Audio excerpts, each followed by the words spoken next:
Assalamualaikum warahmatullahi wabarakatuh. Baiklah, nama saya Muhammad Ginanjar. Saya di sini akan menjelaskan tentang pemikiran ekonomi Nabi Muhammad SAW dalam perspektif Islam. Oke, baiklah, pemikiran ekonomi Nabi Muhammad SAW dalam perspektif Islam terdapat 4 subbab materi atau 4 macam materi. Yang pertama, biografi Nabi Muhammad SAW. Yang kedua, awal pemerintahan Islam. Yang ketiga, pemikiran ekonomi Rasulullah SAW pada masa awal pemerintahan Islam. Dan yang terakhir, perkembangan pemikiran ekonomi Islam pada masa Rasulullah SAW. Oke, baiklah, materi yang pertama yaitu biografi Nabi Muhammad SAW. Saya akan menjelaskan singkat tentang biografi Nabi Muhammad SAW. Muhammad bin Abdullah adalah Nabi dan Rasul terakhir yang diutus oleh Allah Subhanahu Wa Taala.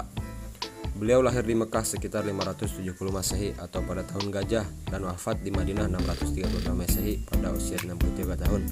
Ayah beliau bernama Abdullah bin Abdul Muthalib dan ibu beliau adalah Aminah binti Wahab. Secara bahasa, kata Muhammad berarti dia yang terpuji.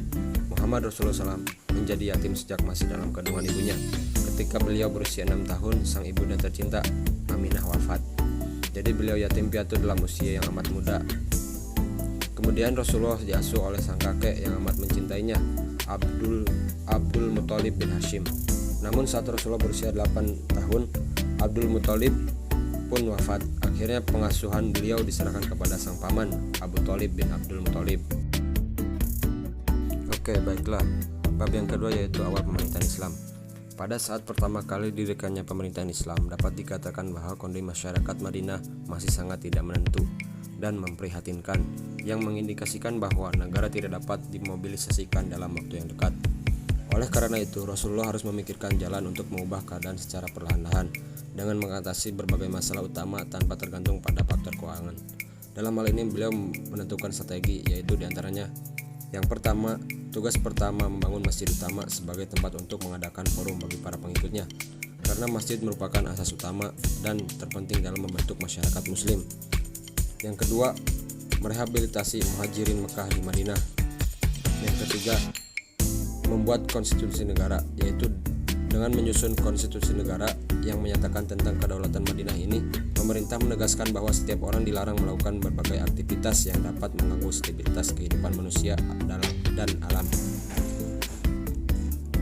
Baiklah, bab yang ketiga yaitu pemikiran ekonomi Rasulullah SAW pada masa awal pemerintahan Islam. Ketika hijrah ke Madinah, saat pertama kali tiba, keadaan Madinah masih kacau. Masyarakat Madinah belum memiliki pemimpin atau raja yang berdaulat. Yang ada hanya kepala suku yang menguasai daerahnya masing-masing. Suku-suku yang terkenal saat itu adalah suku Aus dan Hajraj. Pada saat masih berupa suku-suku ini, kota Madinah belum ada hukum dan pemerintahan. Antar kelompok masih saling bertikai. Kelompok yang terkaya dan terkuat adalah Yahudi, namun ekonominya masih lemah dan bertopang pada bidang pertanian. Kedatangan Rasulullah di Madinah diterima dengan tangan terbuka dan penuh antusias oleh masyarakat Madinah. Dalam waktu yang singkat, beliau menjadi pemimpin suatu komunitas yang kecil yang terdiri dari para pengikutnya. Namun jumlah hari demi hari semakin meningkat. Hampir seluruh penduduk kota Madinah menerima Nabi Muhammad menjadi pemimpin di Madinah, tak terkecuali orang-orang Yahudi. Dalam hal perekonomian, Rasulullah telah mengajarkan transaksi perdagangan secara jujur, adil dan tidak pernah membuat perdagangannya mengeluh dan kecewa. Selain itu, ada beberapa larangan yang diberlakukan Rasulullah untuk menjaga agar seseorang dapat berbuat adil dan jujur, yaitu yang pertama, larangan najasi. Najasi adalah sebuah praktik dagang di mana seorang penjual menyuruh orang lain untuk memuji barang dagangannya, menawar barang dengan harga yang tinggi. Calon pembeli yang lain tertarik untuk membeli barang dagangannya. Najasi dilarang karena menaikkan harga barang-barang yang dibutuhkan oleh para pembeli.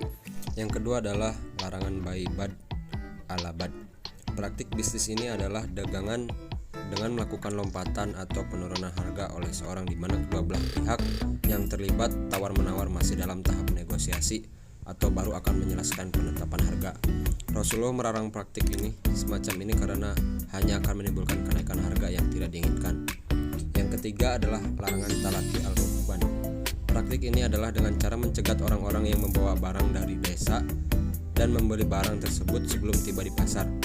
Rasulullah melarang praktik semacam ini dengan tujuan untuk mencegah terjadinya kenaikan harga. Yang keempat adalah larangan ihtinaj dan ihtikar.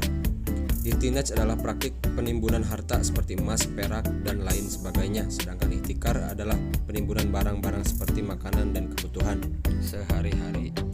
Nah, baiklah, lanjut ke materi yang keempat, yaitu perkembangan pemikiran ekonomi Islam pada masa Rasulullah SAW. Perkembangan ekonomi Islam menjadi suatu yang tidak dapat dipisahkan dari perkembangan sejarah Islam. Pemikiran Islam diawali sejak Nabi Muhammad SAW dipilih sebagai Rasul. Adapun perkembangan pemikiran pada masa-masa tersebut adalah sebagai berikut. Kebijakan fiskal pada masa Rasulullah SAW. Lahirnya kebijakan fiskal di dalam dunia Islam dipengaruhi oleh banyak faktor. Salah satunya karena fiskal merupakan bagian dari instrumen ekonomi publik. Yang kedua, unsur-unsur kebijakan fiskal pada masa pemerintahan Rasulullah SAW. Di antaranya adalah sebagai berikut. Yang pertama, sistem ekonomi. Yang kedua, keuangan dan pajak. Yang ketiga, sumber-sumber pendapatan negara. Sumber-sumber pendapatan negara berdasarkan jenisnya ada dua, ada pendapatan primer sama pendapatan sekunder. Pendapatan primer contohnya yaitu ghanimah, artinya pendapatan dari hasil perang. Fa'i, harta peninggalan suku Bani Nadir. Kharaj, pajak atas tanah yang dipungut kepada non-muslim ketika Khaybar dilakukan pada tahun ke-7 Hijriah. Jumlah kharaj dari tanah tetap, yaitu setengah dari hasil produksi. Yang keempat, wakaf. Yang kelima, zakat dari hasil pertanian termasuk buah-buahan. Yang keenam, jizyah, pajak per kepala yang dipungut oleh pemerintah Islam dari orang-orang yang bukan Islam sebagai imbalan bagi keamanan diri mereka. Yang kedua yaitu pendapatan sekunder, contohnya uang tebusan, pinjaman, amwal fadla, nawaib, sodakoh lain seperti kurban dan kafarat. Yang terakhir yaitu hadiah. Nah, perkembangan yang keempat yaitu pengeluaran negara di masa Rasulullah SAW terbagi menjadi dua, yaitu primer dan sekunder. Primer contohnya pembiayaan pertahanan seperti persenjataan, unta, kuda, dan persediaan, pembiayaan gaji untuk wali, kodi, guru, imam, muadzin, dan pejabat negara lainnya, pembayaran upah kepada sukarelawan, pembayaran utang negara. Sekunder contohnya bantuan untuk orang belajar agama di Madinah, hiburan untuk delegasi keagamaan, hiburan untuk para utusan suku dan negara serta biaya perjalanan mereka, pembayaran utang untuk orang yang meninggal dalam keadaan miskin, pembayaran tunjangan untuk sanak saudara Rasulullah SAW. Perkembangan yang terakhir yaitu ada di sektor keuangan atau yaitu Baitul Mal. Baitul Mal adalah lembaga ekonomi atau keuangan syariah non-perbankan yang sifatnya informal. Disebut informal karena lembaga ini didirikan oleh kelompok swadaya masyarakat.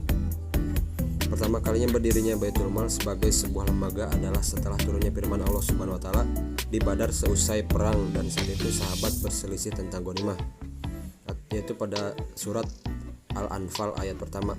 Pada masa Rasulullah SAW, Baitul Mal terletak di Masjid Nabawi yang ketika itu digunakan sebagai kantor pusat negara serta tempat tinggal Rasulullah. Terima kasih, sekian presentasi dari saya tentang pemikiran ekonomi Nabi Muhammad SAW dalam perspektif Islam. Mohon maaf apabila ada kesalahan kata atau ucapan. Akhir kata, wassalamualaikum warahmatullahi wabarakatuh.